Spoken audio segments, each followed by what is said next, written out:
I tried YouTube automation for 60 days, and you won't believe what happened. My goal was simple: get my YouTube channel monetized and make $1,500. I definitely wasn't expecting the results that I got, and I also wasn't expecting some of the huge problems that I faced. By the end of this video, you'll see what it realistically looks like to start a faceless YouTube automation channel, so you can decide whether this is for you. But first, let's talk about why I even decided to start a YouTube automation channel. I've been seeing faceless YouTube videos a lot over the past few years. I was hooked on a Magnate's Media video when a light bulb went off in my head. Why can't I do the same thing? I wouldn't have to show my face, and I could automate the process so that it would be quicker to make videos. Plus, YouTube videos can keep making you money months and years after you upload them, so it's one of the best passive income sources out there. So I gave myself the goal of starting a profitable, faceless YouTube channel in 60 days. If I couldn't make it work, I'd forget about it and try something else. The pressure was on. I sat down and mapped out all the steps that I would have to take. For the video creation process, I knew that I wanted to do some things myself with AI tools, and then hire someone to handle the parts that would take too much of my time. Here's what my process looked like. Step 1. Picking the right niche. The first step in setting up this kind of channel is choosing a niche. This might be the most important part. I didn't want to end up in a niche that was either way too competitive or not profitable enough, so here's how I narrowed it down. I started with vidIQ to get some ideas on popular topics. I plugged in general categories like finance tips, motivational stories, history, and tech gadgets. From there, I looked for topics with high search volume but low to medium competition. I also looked at what sort of videos get me binge-watching on YouTube. After some digging, I landed on storytelling around unsolved mysteries. People love a good mystery. It's timeless content, and I knew I wouldn't have to keep up with constant trends. Plus, it's a niche I love. My idea was simple: tell a new mystery story in each video. No face needed, just good research and narration. I set up my channel, which was pretty simple. I didn't waste time thinking of the perfect name. I kept it all clean and simple, and I used Canva to create the YouTube channel logo and banner. This part was easy, and it took me about 30 minutes to do. Step 2. Finding video ideas. Once I had my niche and channel set up, it was time to brainstorm video ideas. I didn't just go in blind. I did the research. Here's a trick I used. I went to answerthepublic.com and typed in keywords like unsolved mysteries and weird historical events. This site gives you a bunch of questions people are searching for on Google, which helps you find topics people are genuinely interested in. For example, I found searches like, "What is the greatest mystery of the pyramids?" and "Why do people go missing in national parks?" Both of these had the potential to keep people watching, so I added them to my list of video ideas. In the end, I made a list of 50 strong video ideas, which took me 2 days to put together. Step 3. Writing scripts. For script writing, I used ChatGPT to save time. I learned that the trick here is giving ChatGPT clear and detailed prompts, or else it'll give you a generic response. Here's exactly how I prompted it for my first video. But AI isn't perfect. Sometimes it'd go off on a tangent or miss details, so I'd review the script myself, fact-check things, and add a little extra oomph, especially for the hook. For example, ChatGPT once called the Sphinx a guardian of the pyramids.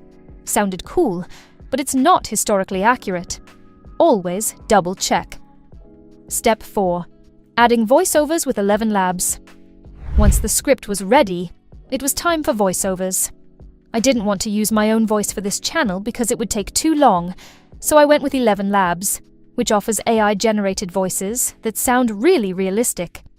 For each video, I uploaded the edited script into 11 Labs and selected a male voice called Nigel, which is a bit deep, mysterious, and has that documentary feel.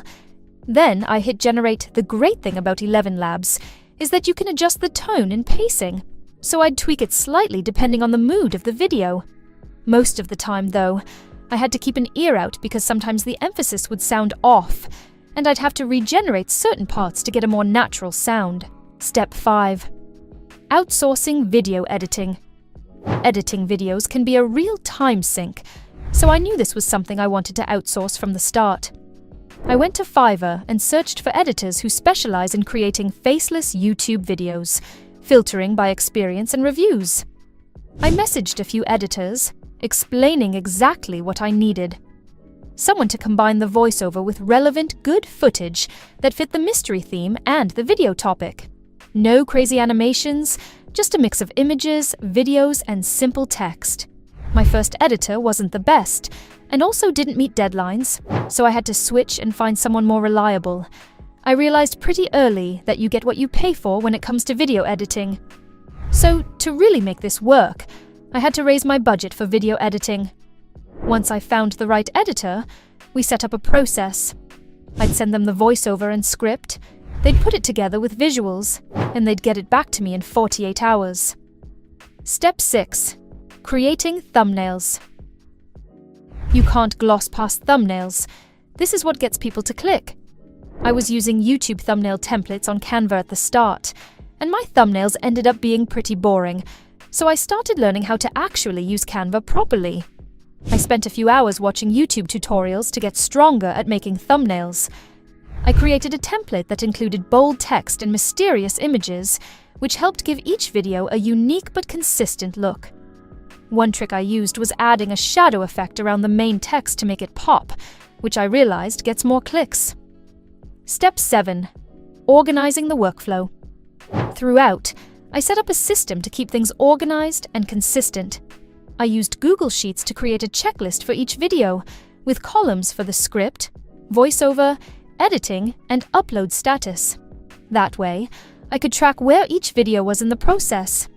For uploads, I used SocialChamp to schedule everything in advance.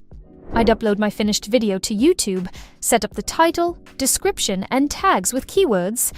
I used vidIQ to help with the tags, and then schedule it to go live. vidIQ was definitely non-negotiable for me, though. I used this for my titles, descriptions, tags, and also video ideas. Challenges I faced and how I dealt with them. This process wasn't perfect, and I hit a few walls along the way. The first thing was script issues. ChatGPT sometimes gave me outdated or just plain wrong information. After the first few scripts, I got into the habit of Googling key facts and double-checking dates and details to make sure the information was accurate. No AI tool is completely accurate, so this is just something I realized I would always have to do. And then the biggest problem was with the video editing.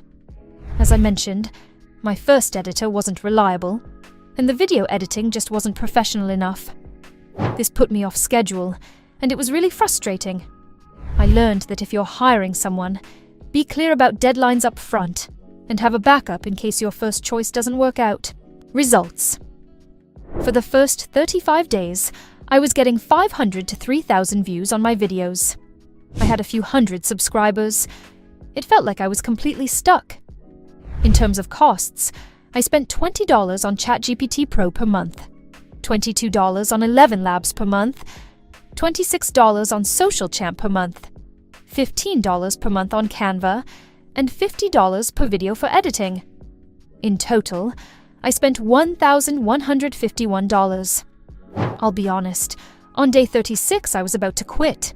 It felt like I was just wasting my money. But then, that night, one of my videos blew up and was getting tens of thousands of views. And on day 41, my channel was approved for monetization, which was a simple application process, by the way. I didn't have any issues there, and it only took a few days. And then, in the next 12 days or so, another 2 of my videos did really well. In total, I uploaded 20 videos. I wanted to upload more, but I was having issues with the video editing and sticking to the schedule that I planned at the start. After 60 days, here's where I landed. The channel had around 8,800 subscribers, and views were picking up. My most popular video was getting close to 250,000 views, which was a big deal. My total ad revenue on day 60 ended up at $5,964. So not only did I build a monetized channel, but I also made almost $6,000 in ad revenue. Minus my costs, I made a $4,813 profit. I literally could not believe it because, on day 36, I was so close to quitting. I'm glad that I stuck to it and saw this through until the end, and I learned so much along the way. For the next step, I'm comfortable with outsourcing the entire video creation process to a team. I'll be able to give them good instructions because I know how the scripting, voiceover generation, SEO and thumbnails work firsthand. So now, I can just manage the process and be more hands-off. If you're thinking about YouTube automation, my advice is this: start small and learn the tools as you go. Automation can save you a lot of time, but it's not a set-it-and-forget-it situation. You still need to monitor quality and adapt as you go. If you have any questions about YouTube automation, or if you want to learn about more specific tools and hacks, click the link in the description to join our free school community. Inside the Scale Society, we share exclusive tips and updates on growing automated channels, making money online, and we even do weekly giveaways. It's a great way to network with and learn from successful people, get feedback, and find inspiration. And again, it's totally free, so come hang out with us there. Have you tried YouTube automation? Are you planning to? Let me know in the comments. And if you found this helpful or interesting, make sure to like and subscribe for more videos like this.